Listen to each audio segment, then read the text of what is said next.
Fala galera, tudo bem com vocês?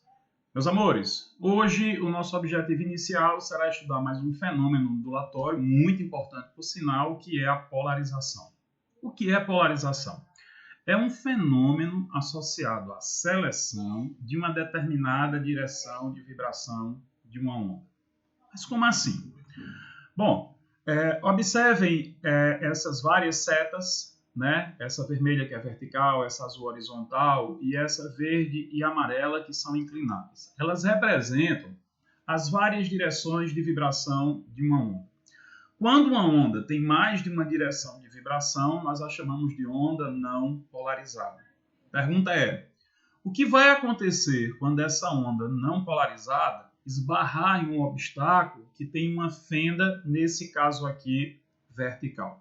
Esse dispositivo é chamado de polarizador. Bom, o que é que vai acontecer? O que vai acontecer é que as direções de vibração que não coincidirem com a abertura serão bloqueadas pelo polarizador, e aí ele só vai deixar passar a direção de vibração que coincidir com a abertura. Então, claramente, vocês podem perceber aqui que a única direção de vibração que vai passar por essa abertura é a direção de vibração vertical. Por quê? Porque ela vai coincidir com a abertura, que é também vertical. Quando isso acontece, a onda se torna polarizada. Então, nós temos aqui uma onda polarizada. Ou seja, ela passa a vibrar, ela agora passa a vibrar em apenas uma única direção. Então, toda vez que isso acontecer, nós a chamamos de onda polarizada. Tudo bem? Tranquilo? Muito fácil, Sandro. Entendi agora. É um fenômeno associado à seleção, do verbo selecionar, de uma determinada direção de vibração de uma onda.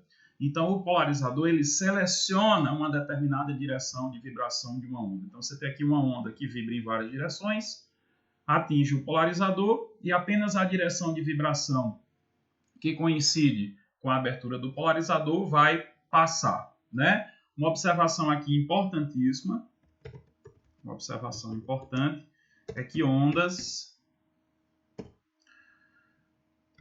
longitudinais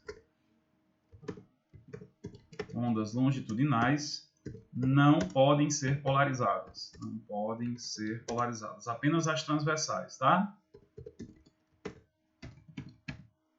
Ondas longitudinais não podem ser polarizadas. Então tá aí uma observação importante sobre a polarização. Ondas longitudinais não podem ser polarizadas. Bom, mas Sandro, e uma situação prática envolvendo a polarização? Tem várias, mas uma delas é a seguinte. Muitas vezes você compra um óculos de sol e fica na dúvida se as lentes são polarizadas ou não. Cuidado, existem óculos de sol que são originais e as lentes não são polarizadas. Como saber? Vou mostrar para vocês aqui. Eu tenho aqui, como vocês podem ver, duas lentes. E essas lentes, elas são polarizadas e eu posso mostrar para vocês de uma forma bem simplificada por que elas são polarizadas. Vejam só. Eu vou colocar uma lente em frente ao meu rosto e vocês devem estar enxergando ele, certo? Aí eu vou colocar outra lente na mesma posição e eu acredito que vocês continuem enxergando o meu rosto. Agora, olha só o que acontece quando eu giro uma das lentes. Observe que a região entre as lentes escureceu totalmente. Nessa posição aqui, você continua enxergando, mas quando eu giro uma dessas lentes, escurece totalmente. Isso é a prova de que essas lentes são polarizadas. E aí, qual é a explicação para isso? A explicação é a seguinte. Essas lentes, elas têm um filme, elas possuem um filme polarizador. É como se fossem microfissuras, tá? E aí, quando a luz esbarra numa dessas lentes, apenas uma direção de vibração vai passar. Se você pega uma outra lente e sobrepõe a ela na mesma posição, então suponha que essas microfissuras sejam verticais. Aí apenas a direção de vibração da luz, que é uma onda não polarizada, passa. Se você coloca uma outra lente na mesma posição, ela continua passando, porque se as fendas da primeira são verticais, da segunda também são verticais. Agora, se você gira uma delas, tanto faz se você vai girar a primeira ou a segunda, percebam que você não enxerga mais nada porque toda luz vai ser bloqueada. Ou seja, aquela direção de vibração que passou vai ser bloqueada pela segunda lente, porque ao girar, por exemplo, se as fendas forem verticais, elas se tornam horizontais, impedindo que aquela direção de vibração que já tinha passado pela primeira não passe pela segunda. E aí é apenas uma das aplicações desse fenômeno chamado de polarização. Beleza? Tranquilo? Então, com isso nós encerramos os fenômenos ondulatórios e agora nós vamos para uma parte muito importante, que é realmente a parte final, que é a acústica.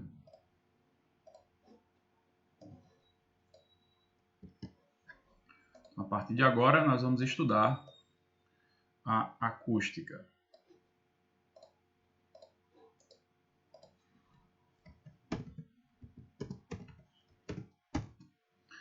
Bom, o que é acústica? É a parte da física que estuda as ondas. É a parte da física que estuda as ondas sonoras. Então, a partir de agora, nós vamos estudar especificamente as ondas sonoras, ok? O que é que nós já sabemos sobre ondas sonoras? Nós já sabemos que as ondas sonoras são ondas tridimensionais, assim como as ondas eletromagnéticas, as ondas sonoras também se propagam em todas as direções. Quanto à natureza, elas são mecânicas e, quanto à direção de vibração, em meios gasosos, elas são longitudinais, tá? Então, a primeira coisa sobre a acústica é entender o comportamento de alguns materiais, a velocidade do som em alguns materiais. Velocidade do som. Velocidade do som. Ô Sandro, a velocidade do som é a mesma para todos os materiais? Não, não é. E eu vou mostrar aqui para vocês uma tabela.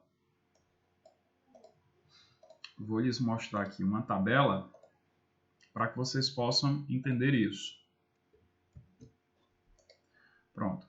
Eis aqui a velocidade do som em alguns materiais. Vejam, no ar, e aí faltou só uma pequena informação aqui, no ar a 20 graus Celsius, no ar a uma temperatura de 20 graus Celsius, o som se propaga a uma velocidade de 346 metros por segundo, que a gente arredonda para 340 metros por segundo, tá?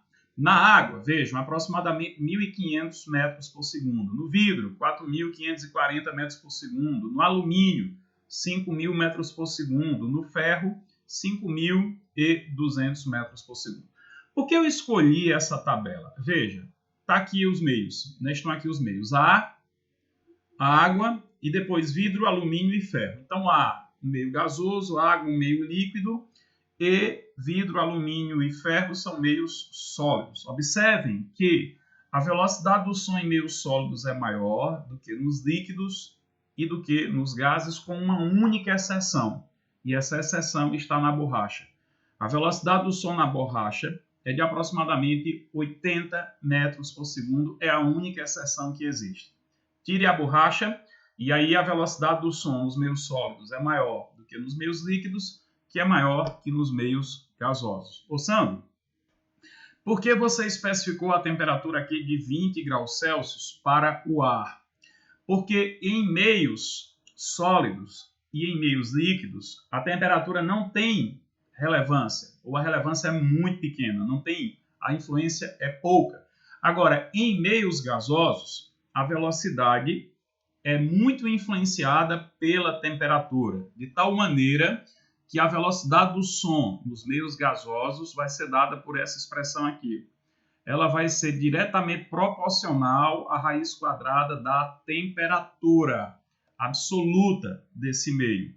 Então, quanto maior for a temperatura absoluta, maior será a velocidade do som no meio, tá? Então, por exemplo, por isso que eu especifiquei aqui, no ar, a uma temperatura de 20 graus Celsius, a velocidade vai ser de aproximadamente 340 metros por segundo. Se a temperatura for menor, a velocidade vai ser menor. Se a temperatura for maior, a velocidade será maior. Perfeito? Tranquilo? Então, vocês já sabem que a velocidade do som é maior nos meios sólidos do que nos meios líquidos, do que nos meios gasosos, com exceção da borracha, e que nos meios gasosos a velocidade do som é diretamente proporcional à raiz quadrada da temperatura absoluta, e que a temperatura vai ter pouca relevância em meios líquidos e sólidos. Tranquilo? Beleza? Alguma dúvida? Nenhuma, né? Então vejam só. O próximo passo é o seguinte. Será que nós seres humanos conseguimos enxergar, aliás, conseguimos escutar qualquer som? A resposta é não. E aí eu vou falar para vocês da chamada faixa audível de frequências. Faixa audível de frequências. Faixa audível de frequências. Muito bem. Sandro, nós conseguimos escutar qualquer tipo de som? Não. E qual a característica da onda sonora que nos diz isso? É a frequência. Uma delas é a frequência. Depois a intensidade, vocês vão ver daqui a pouquinho. Mas atenção. Qual é a faixa de frequências que nós, seres humanos, conseguimos escutar? Então, atenção. Nós, seres humanos, conseguimos escutar uma frequência mínima de 20 Hz, é a mínima frequência que nós podemos escutar. Então, 20 Hz é a menor frequência audível pelo ser humano. Então, é uma frequência de 20 Hz, é a menor frequência que nós podemos escutar, até a maior frequência audível, que é de 20.000 Hz ou 20 kHz. 20.000 Hz ou 20 kHz. Essa é a chamada faixa audível. Nós, seres humanos, só conseguimos escutar sons.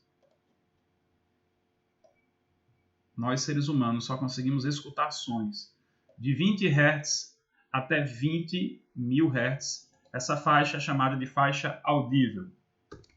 Faixa audível. Tá aqui, faixa audível. Tá? Então, a menor frequência que nós podemos escutar é 20 Hz, a maior frequência, 20.000 Hz. Isso não significa que qualquer pessoa consiga escutar uma frequência de 20 Hz e consiga escutar uma frequência de 20.000 Hz. Eu, por exemplo, tá? Devido à minha idade, eu tenho 41 anos, eu consigo escutar no máximo até 15.000 Hz. Quando eu tinha a idade de vocês, eu consegui escutar até 18, quase 19.000 Hz. Isso acontece porque à medida que a gente vai envelhecendo, nós vamos perdendo a capacidade auditiva, tá? Frequências abaixo de 20 Hz. Frequências abaixo de 20 Hz são chamadas de frequências infrassônicas. Então, essa região é chamada de infrassom.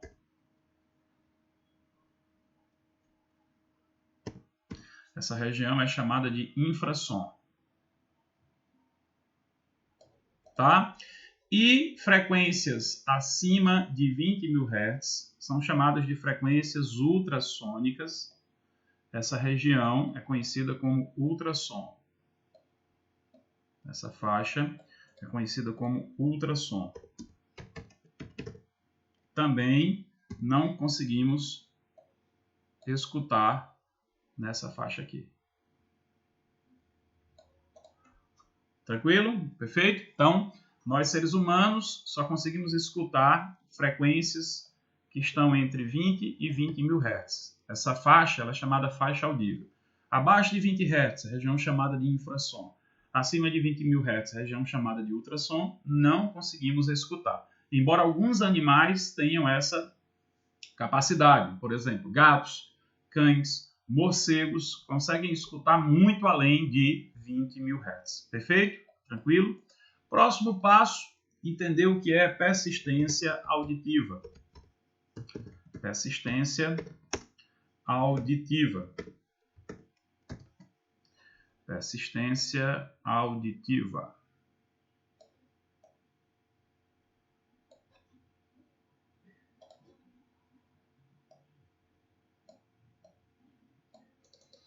O que é persistência auditiva? Persistência auditiva, vou resumir aqui para vocês, é o menor intervalo de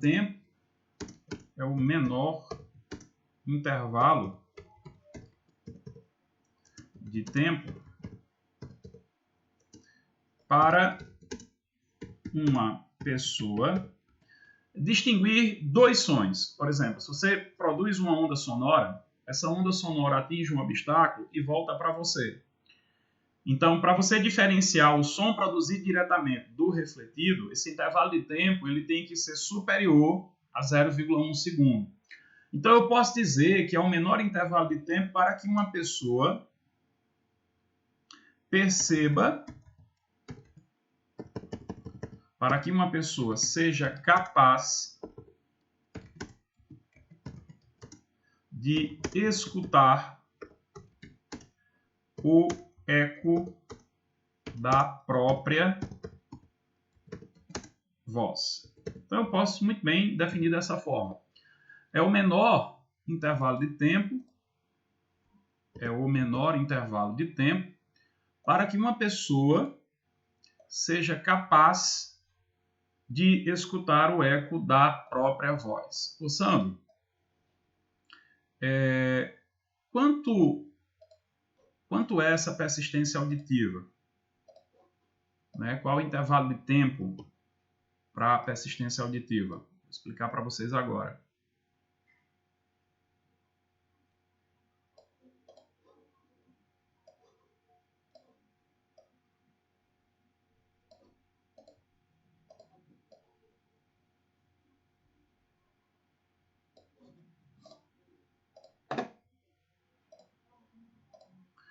Bom, essa persistência auditiva,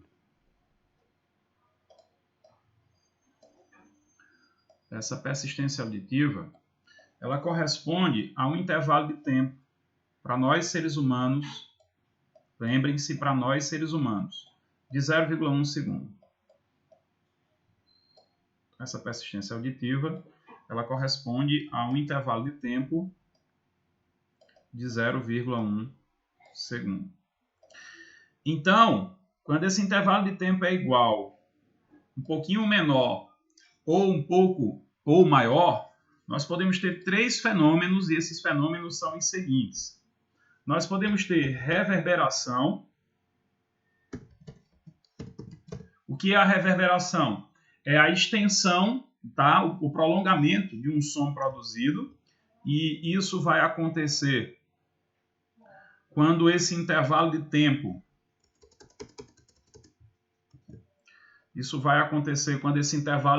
ele for um pouquinho menor que 0,1 segundo, eu vou escrever daqui a pouco.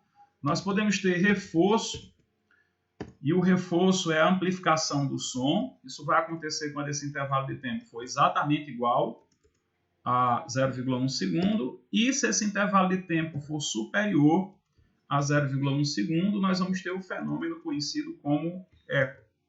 Tá? Então, vamos lá. Então, dependendo do tempo de ida e volta do som produzido por uma pessoa, nós podemos ter três fenômenos. Se esse intervalo de tempo for um pouquinho menor que 0,1 segundo,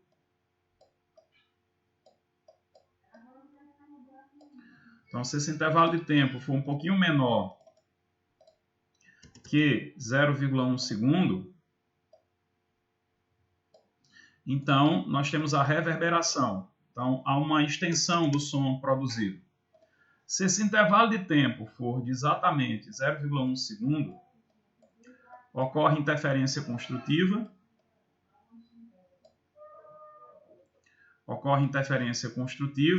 E aí a amplificação do som produzido. o som se torna mais intenso. E o eco ocorre toda vez que o intervalo de tempo for superior à persistência auditiva, for maior que 0,1 segundo. Tá? Então, o que nos interessa a partir de agora é estudar o eco. E a pergunta é: qual é a distância mínima que uma pessoa deve ter até um obstáculo para que ela consiga escutar o eco da sua própria voz? Vamos ver? Muito bem. Imaginem vocês que nós temos aqui uma pessoa e esse indivíduo está em frente a um obstáculo que pode ser, por exemplo, uma parede como essa aqui. Vamos supor que nós temos aqui um indivíduo que está em frente a um obstáculo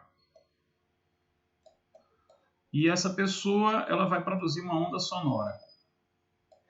Então, vamos supor que o indivíduo esteja aqui.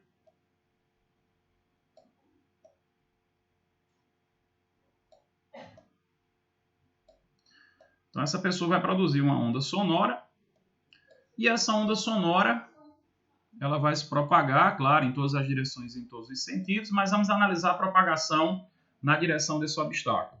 Vamos supor que essa pessoa ela se encontra a uma distância x desse obstáculo.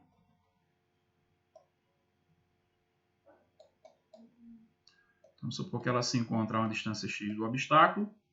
E aí, como eu disse, ela vai produzir uma onda sonora e essa onda sonora ela vai se propagar na direção do obstáculo e ao atingir o obstáculo ela vai ser refletida de volta para esse observador.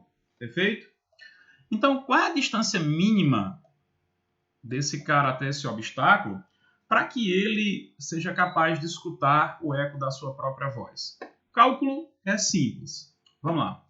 Para ele escutar o eco, lembre-se que o som vai, atinge o obstáculo e volta para ele. Então, se ele está a uma distância x desse obstáculo, que distância o som vai percorrer? Uma distância 2x. Então, a velocidade do som